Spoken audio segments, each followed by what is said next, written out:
योऽन्तः प्रविश्य मम वाचमिमां प्रसुप्तां सञ्जीवयत्यखिलशक्तिधरस्वधाम्ना अन्यांश्च हस्तचरणश्रवणत्वगादीन् प्राणान्नमो भगवते पुरुषाय तुभ्यम्। पुनरेकवारं भवतां समेषां हार्दं स्वागतं संस्कृतशौर्यम् इत्यस्मिन् आमुखपटले। ह्यस्तनदिने मम नेट् पैक् समाप्तिं गतम् आसीत्, अतः ह्यस्तनदिने कक्षा नाभूत्, तदर्थं क्षम्यताम्। पुनरेकवारं भवतां समेषां स्वागतम्। अयि भो मित्राणि, अत्र गतकक्षायां गौरववर्षस्य विषये चर्चा प्रचाल्यमाना आसीत्। गौरववर्षम् अर्थात् गुरोः वर्षं, गौरववर्षं। गुरोः वर्षं नाम यावता कालेन गुरुः एकं राशिं भुनक्ति तावान् कालः, असावेव कालः गौरववर्षम् इति उच्यते। तथा ही टीकाकारोऽपि वक्ति किंच यद् गौरववर्षं तदेव तस्यैव संवत्सरः इत्यस्यापि संज्ञा वर्तते। ये जो हम लोग विजय, प्रभव इत्यादि जो संज्ञाएं हैं आपकी, प्रमादी, विजय, प्रभव इत्यादि, अभी वर्तमान में प्रमादी संवत्सर चल रहा है। तो ये जो संवत्सर हैं, ये संवत्सर कितने हैं संख्या में? संवत्सर संख्या में 60 हैं। 60 संवत्सराः सन्ति। तो अब इस वर्ष जो है प्रमादी नामक संवत्सर चल रहा है। तब सवाल ये है कि इसका ज्ञान कैसे करते हैं आप? कैसे यह निर्धारण करें कि वर्तमान में जो संवत्सर चल रहा है वह प्रमादी संज्ञक संवत्सर है? ठीक। तो मित्रों, एक बात ये आपको जाननी चाहिए कि संवत्सरों का निर्धारण गुरु के आधार पर होता है। क्योंकि इसीलिए बोला है कि बृहस्पतेर मध्यम राशि भोगात संवत्सरम सांहितिका वदंती, कि बृहस्पति के द्वारा जितने समय में एक राशि का भोग कर लिया जाए, यावता कालेन बृहस्पति ही एकम राशिम भुनक्ति तावान कालः एकः संवत्सरः इति। उतने ही काल को आप, वो जो ड्यूरेशन है, जितने समय में वो एक राशि का भोग कर ले रहा है, कौन? गुरु, तो वो ही एक संवत्सर कहलाता है। उसे ही हम गौरव वर्ष भी कहते हैं। ठीक है। तो एक तो ये बात हो गई। फिर अगर ये जानना चाहें आप कि एक गौरव वर्ष कितने समय का होता है, टाइम फ्रेम क्या होगा, वो कितने समय में एक गौरव वर्ष समाप्त होता है, तो देखिए, इदम इत्थम तो नहीं कह सकते, क्योंकि जब ये बोल दिया कि गुरुणा भुक्तः कालः एव खलु गौरववर्षं संवत्सरः वा इति, तर्हि गुरुः यावता कालेन, किंच असौ गुरुः कदाचित् यथा सर्वेपि ग्रहाः भवन्ति, गतिमन्तः पिण्डाः सन्ति, कदाचित् वेगेन, कदाचित् मन्दगत्या भ्रमणं कुर्वन्ति। अतः कदाचित् तु एकस्य संवत्सरस्य पूर्तये अधिकः कालः अपेक्षते, कदाचित् न्यूना एव कालः अपेक्षते।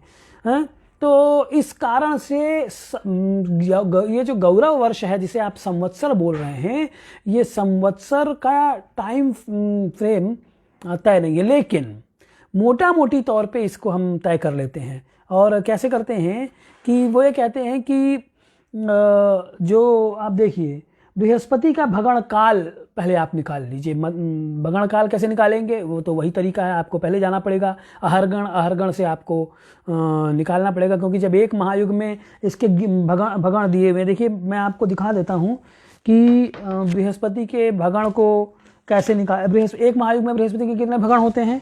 तो ये देखिए, ये मान यहाँ दिया हुआ, मैंने पीछे लिख रखा है, अभी मैं दिखाता हूँ आपको। ये देखिए, ये है, ये आप देखिए तो इकाई, दहाई, सैकड़ा, हजार, 10,000, लाख, 3,64,220 इतने रिवोल्यूशन होते हैं किसके? बृहस्पति के हैं इन अ महायुग। The number of revolution of Brihaspati or Jupiter is इकाई, दहाई, सैकड़ा, हजार, 10,000, लाख, 3,64,220 रिवोल्यूशंस इन वन महायुग ऑफ जुपिटर। तो ये इसका एक महायुग में जब इसके इतने भगण हैं तो इसके हिसाब से आप निकाल सकते हैं कैसे कि महायुग में जितने सौर वर्ष हैं उतने सौर वर्षों में, ये 43,20,000 सौर वर्षों में अगर 3,64,220 भगण हो रहे हैं आपके, या 3,64,220 भगण होने में इतने वर्ष लगते हैं, इन वर्षों को आप 57 दिन बना लीजिए, महायुग के उतने 57 दिन हो जाएंगे, तो एक भगण को होने में कितना टाइम लगेगा, है ना, ये भी निकल आएगा। 3 लाख प्लस भगण को होने में इतना टाइम 43,20,000 सौर वर्ष लग रहे हैं, तो एक भगण को होने में कितना टाइम लगेगा। ठीक है, बात क्लियर है। यानी कि आपको 43,20,000 में 3,64,220 का अगर आप भाग दे देंगे तो आपको गुरु का एक भगण काल पता चल जाएगा। मैं एक बार दोबारा कह रहा हूं, उसको ध्यान से सुनिएगा प्लीज। भगण काल और गौरव वर्ष में दोनों में अंतर है। मैं फिर से आपको कहता हूं, भगण काल का मतलब क्या हुआ, जितने समय में गुरु ने ये 12 राशियों का, ये अगर 12 राशियां हैं तो इन 12 राशियों का भोग अपनी कक्षा में स्थित गुरु जितने समय में कर लेगा। स्वगत्या भ्रमण गुरु यावता कालेन स्वकक्षायां भ्रमण असौ गुरु यावता कालेन 12 राशीन् भुंक्ते तावान् कालः एकः गुरोः भगण कालः खलु तर्हि तस्य कालस्य ज्ञानं कथं कर्तुं शक्यते इत्यस्मिन् विषये इदमेव मया आभाषि यत् यावन्ति सौरवर्षाणि एकस्मिन् महायुगे सन्ति तेषु सौरवर्षेषु यदि गुरुभगणानां भागः क्रियते तानि सौरवर्षाणि यदि गुरुभगण संख्याया विभज्यन्ते तदा एकस्य भगणस्य कालं ज्ञातुं शक्यते। ये मेरे कहने का मतलब है। मैं संस्कृत में इसको बोला, मैं एक बार इसको हिंदी में दोबारा कह देता हूं कि 43,20,000 सौर वर्ष लगते हैं कितने में, इतने रिवोल्यूशंस में, इतने चक्कर, 3,64,220 चक्कर लगने में कितना टाइम लगा, 43,20,000 सौर वर्ष। तो एक चक्कर लगने में कितना टाइम लगेगा, तो हम क्या करेंगे, 43,20,000 सौर वर्ष में अगर हम 3,64,220 का भाग दे देंगे तो मुझे पता चल जाएगा कि एक भगण में कितना टाइम लगेगा। ठीक है, तो ये तरीका नहीं, ये जो गिवन है ये एक अलग चीज़ है। मैंने दिखाया था आपको सिर्फ ये बताने के लिए कि गुरु का भगण एक महायुग में कितना होता है, एक महायुग में ये गुरु के भगण की वैल्यू कितनी है। बहरहाल अब एक बार और देख लेते हैं इसको, पीछे आप देखिए। तो मैंने आपसे ये बात कही थी कि जो भगण काल है, अब तो इस हिसाब से जब भगण काल कितना निकलेगा, तो भगण काल सावन दिनों में आप निकालेंगे तो 4,332.3206 सावन दिनों में बृहस्पति एक भगण होता है। कियद्भिः सावन दिनैः तो 32,उत्तर-300 सावयवैः सावन दिनैः बृहस्पतिः 12 राशीनां चक्रम भुनक्ति इति भावः। इन 12 राशियों के भोग में गुरु को 4,332 सावन दिन लगते हैं। It takes 4,332 civil days to complete a revolution है। ठीक, अब जब आपको यह पता चल गया कि 4,332 सावन दिन लग रहे हैं एक रिवोल्यूशन कंप्लीट करने में, यानी कि 12 राशियों का, देखिए मैंने लिख दिया है, बृहस्पति भगण काल अर्थात 12 राशि भोग कालः, भगण काल अर्थात 12 राशि भोग काल। तो ये जो 12 राशियों के भोग का टाइम है उसमें वो कितना समय में हो रहा है, तो 4,332 सावन दिनों में। ठीक है, 4,332 सावन दिनों में 12 राशियों का भोग कर ले रहा है गुरु। तब जब 12 राशि के भोग में इतना टाइम, तो एक के भोग में कितना, तो इतने बटे 12। सिंपल है ना ये मैथमेटिक्स, मेरे ख्याल से इतनी समझ में आ जा रही है। एक बार दोबारा कहता हूं मैं, 12 के भोग में 4,332 सावन दिन, तो एक के भोग में कितना, तो 4,332 बटे 12। ये आप करेंगे तो आपको एक राशि के भोग में कितना समय लगा रहा है बृहस्पति, ये पता चल जाएगा। ये 361.02672 दिन, इतने दिन लगते हैं। कितने, 361 प्लस सावन दिन लग रहे हैं किसको, एक संवत्सर होने में। एक संवत्सर होने में मतलब, दोबारा फिर से इसको मैं कहूं तो, अच्छा ये बातें ध्यान रखिए आप, ये जो भी मान मैंने बताया है ये मध्यम है, इसीलिए उसने क्या बोला, बृहस्पतिर मध्यम राशि भोगात संवत्सरम सांगतिका बनती। ये सारा का सारा एवरेज है, सब एवरेज ही तो निकाल रहे हैं ना आप। आखिरकार जब आप ये बोल रहे हैं कि 4332 दिन लगते हैं 12 राशि के भोग में, तो एक में कितना लगेगा, अब ये जो भी निकलेगा ये तो ऑन एन एवरेज रहेगा, मध्यम रहेगा, आनुपातिक रहेगा। तो इसलिए इससे भी जो निकलेगा, यानी एक राशि का भोग करने में कितना टाइम लगाएगा, ये भी चीज जो है मध्यम ऑन एन एवरेज, यानी मध्यम गति से, मध्यम मान से गुरु एक राशि के भोग में 361 सावन दिन लगाता है। ठीक है, तो अच्छा, तो एक राशि के भोग को ही आप क्या बोलते हैं, गौरव वर्ष बोलते हैं, चाहे संवत्सर बोलते हैं, है ना। तो एक संवत्सर या एक गौरव वर्ष में कितना टाइम लगा, 361.02 दिन लग गए। तब इसका क्या मतलब, इसका निष्कर्ष क्या है, इसका अगर आप निष्कर्ष निकालना चाहें तो आप यूं निष्कर्ष निकाल सकते हैं कि सौर वर्ष, अब सौर वर्ष कितने दिनों का होता है, 365 सावन दिनों का होता है। तो 365 सौर वर्ष हो गया बड़ा, किससे, गौरव वर्ष। गौरव वर्ष किसे बोला, बृहस्पति के द्वारा एक राशि का भोग करने में जितना समय लगा एक राशि के भोग में, वो काल, तो उसे आप गौरव वर्ष बोल रहे हैं। सौर वर्ष किसे आपने कहा, सौर वर्ष है सूर्य के द्वारा 12 राशियों का भोग जितने समय में कर रहे हैं, ध्यान रखिएगा इस बात को। गौरव वर्ष किसे आपने कहा, तो गुरु के द्वारा एक राशि का भोग जितने समय में हुआ।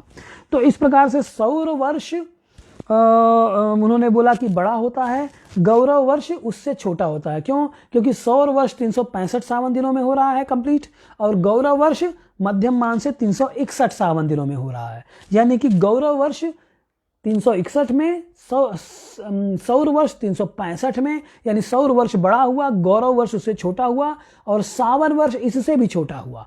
यानी कि सावन वर्ष से बड़ा गौरव वर्ष और गौरव वर्ष से बड़ा सौर वर्ष। इसी बात को हमने यहाँ पे इंडिकेट कर दिया। आप देखें तो सौर वर्ष इज ग्रेटर देन गौरव वर्ष विच इज ग्रेटर देन सावन वर्ष। यानी इन तीनों में सबसे छोटा कौन हुआ, सावन वर्ष हुआ। 360 सावन दिनों का एक सावन वर्ष होगा, और 361 पॉइंट समथिंग का आपका 02 का हो जाएगा गौरव वर्ष, और 365 सावन दिनों का हो जाएगा सावन वर्ष। ठीक है ना। तो गौरव वर्ष, सौर वर्ष और सावन वर्ष में ये संबंध है, इसको भी समझ लेना चाहिए मित्रों। तो ये मैंने आपको इसमें बताया। अब ये प्रमादी संवत्सर चल रहा है ना, तो प्रमादी संवत्सर को अगर हम देखें तो कि चेक करें कि ये सही जो इन्होंने गणित बताई थी उस गणित के हिसाब से क्या प्रमादी संवत्सर आता है कि नहीं आता है, इसको मैंने यहाँ पे कर रखा है। आप इसको एक बार देख लीजिए। उन्होंने क्या कहा था, उन्होंने कहा था कि मध्यगत्या भभोगेना गुरोः गौरव वत्सरः द्वादशघ्ना गुरोर्याता भगणा वर्तमान कई राशि सहिता शुद्धा षष्ट्यासुर विजयादया। ये बात बोली थी उन्होंने। इसके लिए मैंने एक कल्पित उदाहरण भी लिया था आपके सामने पिछली बार, लेकिन अभी एक रियल टाइम उदाहरण में ले रहा हूँ। ये एकदम मैंने ये तय कर देगा कि प्रमादी संवत्सर वर्तमान में चल रहा है या कि नहीं चल रहा है। प्रमादी संवत्सर में हेतु कौन हुआ, गुरु है। इन्होंने क्या बोला, इन्होंने ये कहा कि द्वादशघ्ना गुरोर्याता, द्वादश से जब आप गुणित कर देंगे किसको, गुरु को, गुरु यानी कि गुरु का जो भगण है, गुरु का जो भगण आया उस भगण को अगर हम 12 से गुणा कर दें तो राशियां हो जाएंगी। भगण में 12 से गुणा करते हैं क्योंकि एक भगण में 12 राशियां, तो 12 से गुणा कर देंगे। अब जितने भगण हैं, जितने चक्कर आ गए तो राशियां हो गई। उसमें वर्तमान समय में जिस राशि में है उतना और जोड़ दीजिए, फिर 60 से भाग दीजिए। ये इन्होंने एक सूत्र बताया था पहले। हम इसको देखते हैं कि ये ऐसा घटित हो रहा है कि नहीं हो रहा है। तो इसमें एक एडेड इंफॉर्मेशन ये है मित्रों कि कलयुग के आरंभ में विजय नामक संवत्सर था, इसलिए विजयादि संवत्सर का प्रवर्तन चलता है, और नहीं तो प्रभवादि का चलता है ना। जब आप शक से आरंभ करते हैं तो प्रभवादि संवत्सर लेते हैं, यानी शक जिस समय शकाब्द शक आरंभ हुआ ना, उस समय ये क्या नाम है कि प्रभव संवत्सर था। तो इसलिए प्रभवादि गणना भी चलती है। अगर हम खाली शक से गणना करना स्टार्ट करें तो, यानी जितने शक बीत गए उसके हिसाब से गणना करें तो। और जब कलयुग एक गणना, अच्छा फिर आप कहेंगे कि कलयुग से क्यों कर रहे हैं आप सृष्टि आदि से क्यों नहीं कर रहे हैं। सृष्टि आदि से भी कर सकते हैं, तो सृष्टि आदि से कैलकुलेशन बहुत बड़ा हो जाएगा। तो हमने उसके लिए क्या किया, सृष्टि आदि की बजाय कलयुग से लिया। कलयुग से क्यों लिया, क्योंकि कलयुग के समय का मुझे पता है, हमें पता है कि कलयुग जब आरंभ हुआ उस समय गुरु विजय नामक उस समय विजय नामक संवत्सर था। तो एक संवत्सर मुझे पता चल जाना चाहिए, क्योंकि भाई आखिरकार साइकिल तो बार बार घूमनी है ना, 60 ही रहेंगे, तो विजय से आरंभ करके हम कर लेंगे उस साइकिल को, बजाय करने की अरे भाई अब इस समय 8 बज चुके हैं। मान लीजिए कोई गणना आरंभ करता है, 24 घंटे गिनना चाहता है, तो वो तो रात के 8 से अगले रात के 8 भी गिन सकता है। जरूरी नहीं है उसके लिए कि सूर्योदय जब हुआ तभी से गिनना आरंभ कर, तभी से 24 घंटा होगा, ऐसा तो नहीं है। दिन में 12 से लेके अगले दिन 12 भी 24 घंटे हो सकते हैं। तो किसी भी, जब एक साइकिल बनी हुई है 60 संवत्सरों की, तो उसमें से जिससे आरंभ हो रहा है उसी से हम गणना प्रारंभ कर सकते हैं। तो कलयुग के आरंभ में, जब कलयुग आरंभ हुआ उस समय विजय नामक संवत्सर था, तो विजय से गणना आरंभ कर ली। तो अब मुझे क्या करना होगा? अब मुझे करना यह होगा कि कलयुग से लेके अब तक कितने वर्ष बीत गए हैं, अगर मैं खाली इतने का ज्ञान कर लूं, 100 वर्ष है ना, तो भी एक ही गणना, तो भी एक ये कैलकुलेशन इजीली हो सकती है। कैसे, उसको जरा देखिए। तो देखिए 5121 वर्ष बीत चुके हैं कलयुग के आरंभ से, ये बात तो तय है। आप पंचांगों को देख लीजिए तो उसमें कलिगताब्द जो है वो 5121 आपको मिलेगा, यानी कलयुग के आरंभ हुए 5121 वर्ष बीत चुके हैं। ठीक, द्वापर युग समाप्त हुए, महाभारत समाप्त हुए, मोटा मोटी तौर पे आप कह सकते हैं। तो 5121 वर्ष बीत चुके हैं। अब हमने इसको क्यों लिया? क्योंकि कलयुग के समय की पोजीशन मुझे पता है कि विजय संवत्सरों का जहां तक सवाल है कि विजय नामक संवत्सर था। अब हम क्या करेंगे? अच्छा, फिर हम इसमें हमने सावन अहरगण से भी नहीं कर रहे हैं, क्योंकि अहरगण से करेंगे तो फिर सावन दिनों का झंझट होगा। अहरगण से नहीं कर रहे हैं, सीधे 100 वर्षों में हम कर रहे हैं कि 43,20,000 100 वर्षों में अगर गुरु के इतने भगण होते हैं, पहले तो मुझे भगण जानना पड़ेगा, क्योंकि द्वादश गुणा गुरु और याता है, भगण बोला उसने। ठीक, तो 43,20,000 ये महायुग के जो 100 वर्ष होते हैं, इन 100 वर्षों में गुरु के इतने भगण हैं 3,64,220। ठीक, तो 5,121 वर्षों में कितने भगण होंगे? मैंने उसको शॉर्ट कर दिया, कलयुग से ही गणना आरंभ की तो गणना शॉर्ट हो गई। दो चीजें की इसमें आपने, एक तो गणना कलयुग से आरंभ की, और दूसरी चीज आपने क्या की? दूसरी चीज आपने एक ही की, वर्षों में गणना आप कर रहे हैं। वर्षों में गणना क्यों कर रहे हैं? क्योंकि गुरु के लिए तो झंझट नहीं है ना, क्योंकि गुरु तो एक वर्ष तक एक राशि में ही रहेगा, इसलिए वहां कोई डिफरेंस, जहां तक संवत्सर के साधन की बात है, कोई फर्क नहीं पड़ने वाला, इसलिए सीधे सीधे वर्ष में गणना कर लीजिए। तो 43,20,000 100 वर्ष एक महायुग में होते हैं, इतने, यानी एक महायुग में गुरु के इतने भगण होते हैं, तो एक महायुग के वर्षों में इतने भगण, तो 5,121 वर्षों में कितने भगण, ये आपको क्या मिलेगा? तो आपको मिल जाएगा ये 421.752458 क्वाड्रपल 3। इतने भगण आपको 5,121 वर्षों में है। एक बार, यानी कि आपको एक एडेड इंफॉर्मेशन है। क्या इंफॉर्मेशन है? कि कलयुग के आरंभ से लेके आज इस वर्ष तक गुरु इस नक्षत्र चक्र के कितने चक्कर लगा चुका है? 421 चक्कर लगा चुका है। ठीक है, ये बात आपको पता चल गई कि 421 चक्कर लगा लिया है इसके गुरु ने, इसके द्वादश राशियों के 422वां चक्कर चल रहा है, तभी तो 421 पॉइंट समथिंग आया ना। तो अब ये 421 जो चक्कर लगाए गुरु ने, तो ये तो चक्कर लगाए। अब मुझे राशियां जानना है। राशियां क्यों जानना है? क्योंकि एक राशि बराबर एक संवत्सर, तो इसलिए मैं इन भगणों में, यानी ये जो चक्कर, एक चक्कर में 12 राशि, तो 421 चक्कर में कितनी राशि? तो एक में 12, तो 421 में 421 गुणे 12। तो इसलिए मैंने क्या किया? 421 प्लस को 12 से मैंने गुणा कर दिया, so that I can easily find the number of sine, the number of राशि that has been consumed by Jupiter so far from the beginning of कलयुग। ठीक, कलयुग से आके आरंभ से लेके वर्तमान संक्रांति तक, वर्ष तक, मेष संक्रांति कह सकते हैं आप, क्योंकि भाई आप कलयुग के आरंभ से लेकर भाई 5,121 वर्ष बीत रहे हैं। जब आप ये इन्फॉर्मेशन दे रहे हैं तो इसका क्या मतलब होता है? इसका मतलब तो ही ना, विक्रम संवत का जब आरंभ हो रहा है, यानी मेष संक्रांति जब आरंभ हो रही है, तो मेष संक्रांति तक की ये स्थिति है। क्या स्थिति है? कि गुरु कलयुग के आरंभ से लेके वर्तमान मेष संक्रांति तक 5,181 राशियों का भोग कर चुका है। ठीक, बात समझ में आ गई? 5181 राशियों का भोग कर चुका, आप ऐसे बोलिए, और चाहे क्या बोलेंगे कि 421 चक्कर लगा चुका, 422वें चक्कर में है। ठीक है, आप ऐसे बोल सकते हैं इसको। तो ये हो गया 5181 राशियां जो आई, वो राशियां क्या है? एक राशि बराबर एक संवत्सर, तो टोटल संवत्सर कितने हो गए? 5181 संवत्सर या गौरव वर्ष। आप गौरव वर्ष बोलिए और चाहे संवत्सर बोलिए।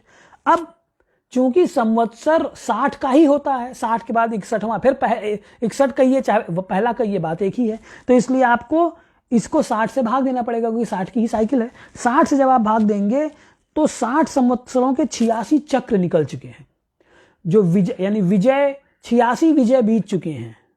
इसका मतलब क्या हुआ? इसका मतलब ये हुआ कि 86 विजय बीत गए हैं, विजय के बाद का जो संवत्सर है। इस प्रकार से प्रत्येक संवत्सर विजय, फिर जय भी 86 बीत गया, मनमत भी 86 बीत गया।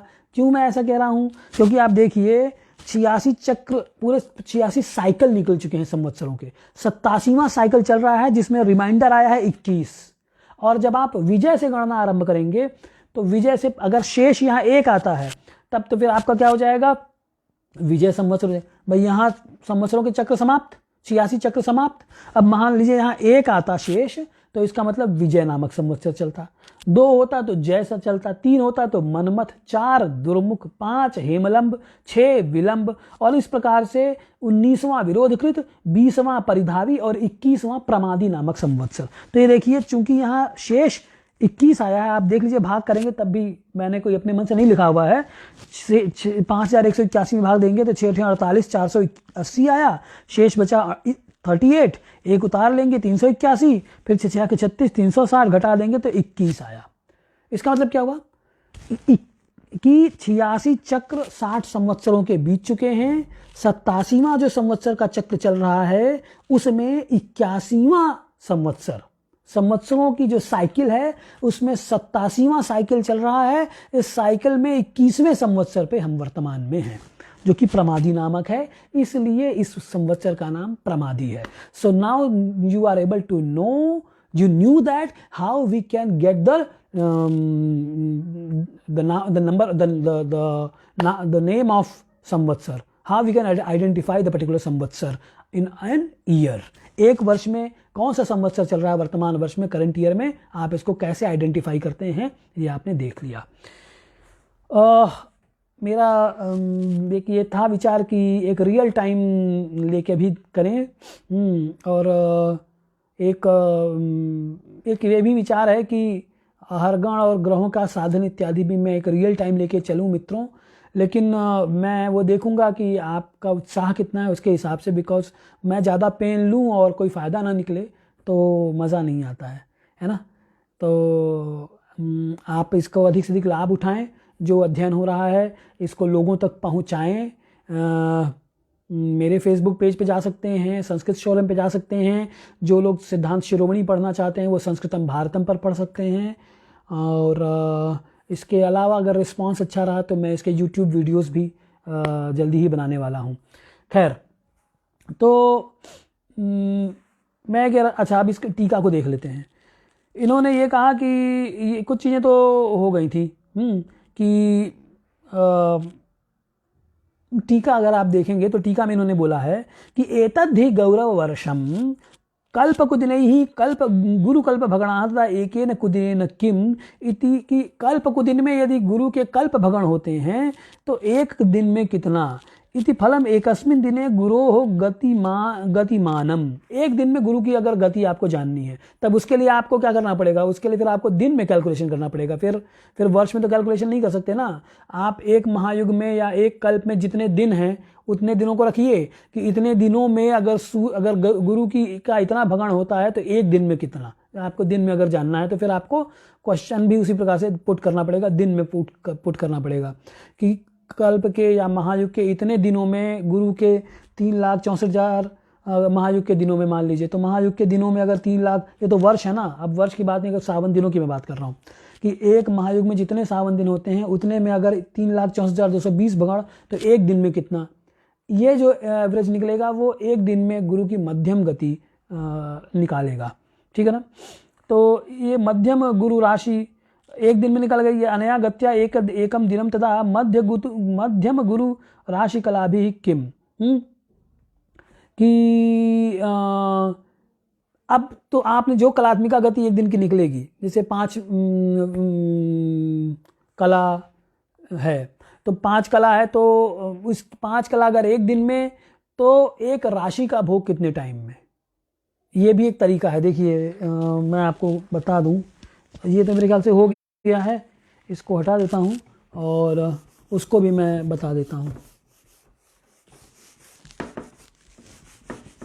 देखिए इन्होंने ये बोला ना, इन्होंने ये कहा कि भाई अभी तक मैंने आपको जो भगण का एक गुरु के भगण के बारे में बताया था, वो सीधे वर्षों के आधार पर बताया।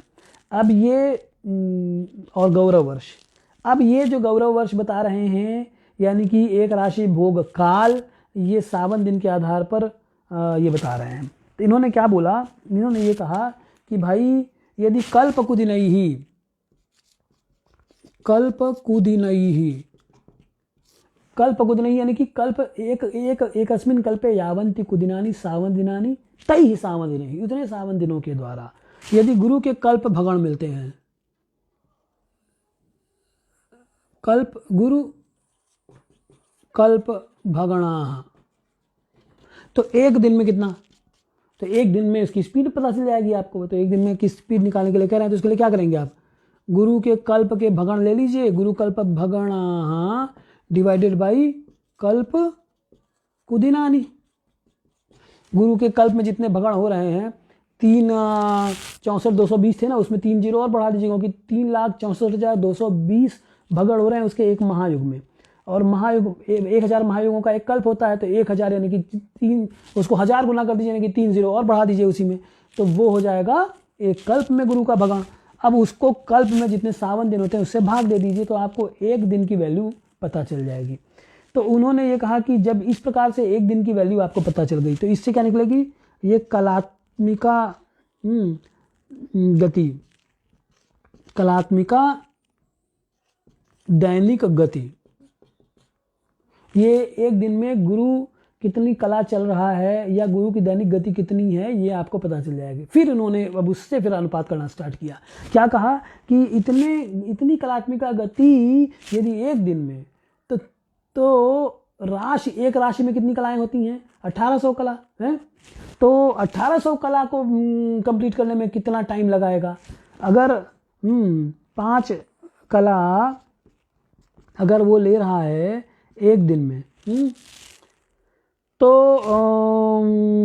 1800 कला कितने दिनों में लेगा, तो 1800/5 हैं 5। अब देख लीजिए, ये मोटा मोटी गणित से ही आपको सीधे सीधे उत्तर मिल जा रहा है। देखिए क्या, ये अगर जिसको थोड़ा बहुत ज्योतिष का ज्ञान होगा, अब मैं या तो अब आप ये करें कि गुरु के कल्प भगवान लिखें, फिर कल्प कुदिन लिखें, और फिर कैलकुलेटर से आप कैलकुलेट कर लीजिएगा, that is up to you, आपको कीजिए हैं। वो हर एक चीज़ में करके दिखाऊंगा तो फिर कैसे काम चलेगा। ये तो मैंने आपको ये समझा दिया कि कैसे निकालना है। अब आप निकाल लीजिए, कैलकुलेटर में डिजिट पुट कीजिए and you will get the answer, it's in just enough easy. फिर तो ये इससे आप ये समझ लीजिए कि 5 कला एक दिन की उसकी गति हो रही है। तब इन्होंने ये कहा कि अगर 5 कला एक दिन में, इन्होंने निकालना क्या है, ये बताना चाह रहे हैं कि एक राशि का भोग करने में कितना टाइम लगा रहा है। क्यों, क्योंकि एक राशि का भोग ही तो वो एक संवत्सर चाहे एक गौरव वर्ष कह रहे हैं ना, इसलिए तो 5 कला अगर एक दिन में, तो एक राशि मतलब कितनी कला होती है, एक राशि यानी 30 अंश, 30 अंश को अगर आप एक अंश में 60 कला, तो 30 में 1800 कला, इसलिए 1800 लिखा मैंने कि अगर 5 कला एक दिन में हैं तो 1800 कला कितने में, तो 1/5 गुणे 1800, यही तो होगा ना, तो इसीलिए मैंने 1805 लिख दिया इसको।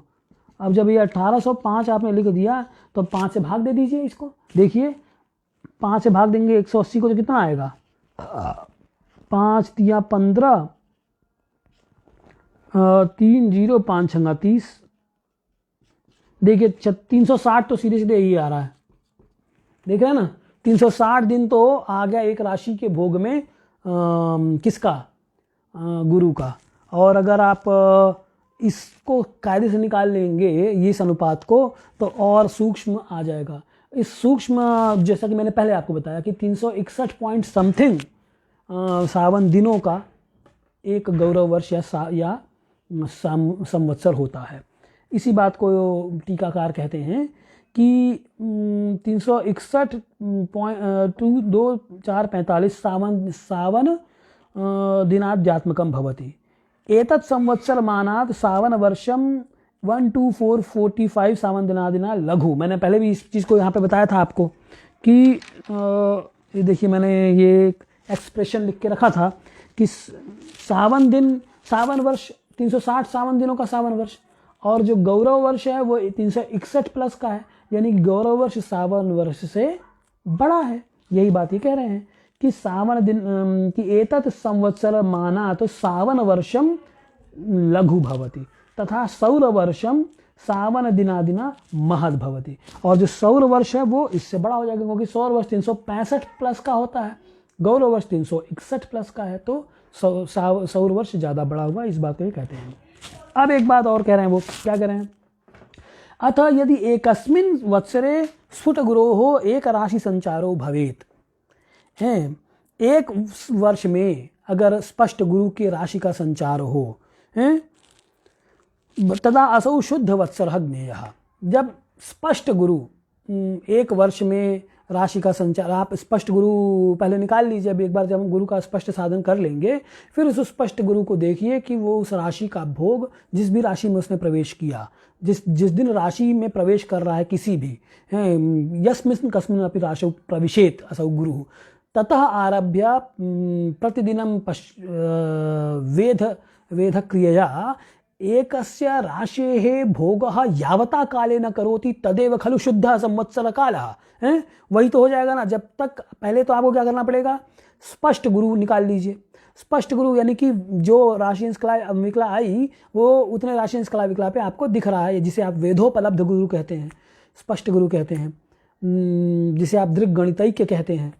तो उस स्पष्ट गुरु किस दिन का निकालना है, जिस दिन वो किसी राशि विशेष में प्रवेश करता है, यानी जिस दिन संवत्सर आरंभ हो रहा है, उस दिन से प्रतिदिन आप देखिए, और जब वो राशि बदल रहा है, राशि छोड़ रहा है, दूसरी राशि में जा रहा है, तो ये जो पूरा का पूरा टाइम है ये शुद्ध संवत्सर कहलाएगा।